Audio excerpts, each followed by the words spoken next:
Сәлеметсіздер ме, менің қымбатты көрермендерім, менің каналыма қош келдіңіздер.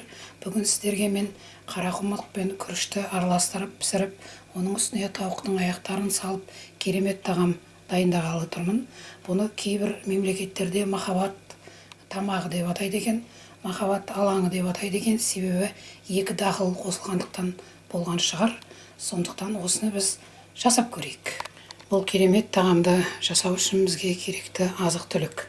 Біз тауықтың аяқтарын алдық, қызыл бұрышын, қара бұрышын сеуіп қойдық. Ендігі аз оған біз соевый соусты қосып, араластырып, бөлек қуырып алуымыз керек.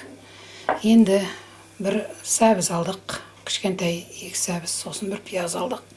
Ең басы бұл кейіпкері, мынау бір стакан әдемі күрішпен, ұзын күріш алдық. Бір стакан мынау қарақұмық жармаса.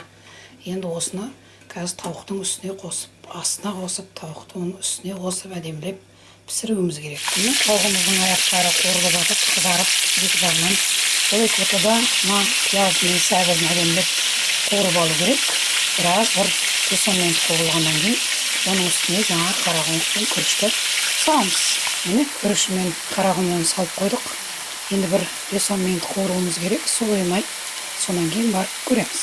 Міне 3 стакан су құйдық, қайнап тұрған.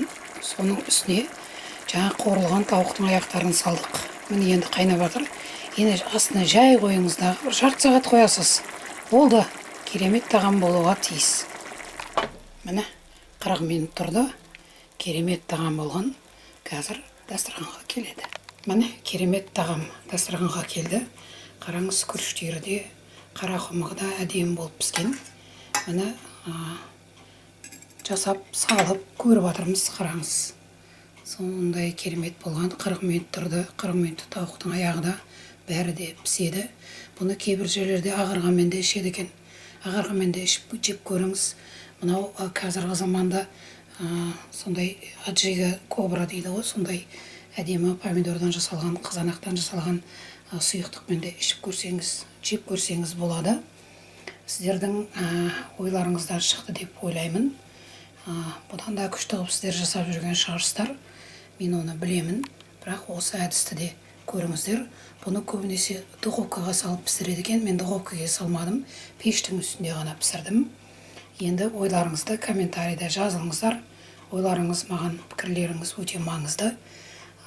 Барлығына мен жауап беруге тырысып жүрмін шамам келгенше. Менің каналымды қолдап, сондай әдемі пікір жазып жүргендеріңізге мың алғыс. Астарыңыз дәмді болсын.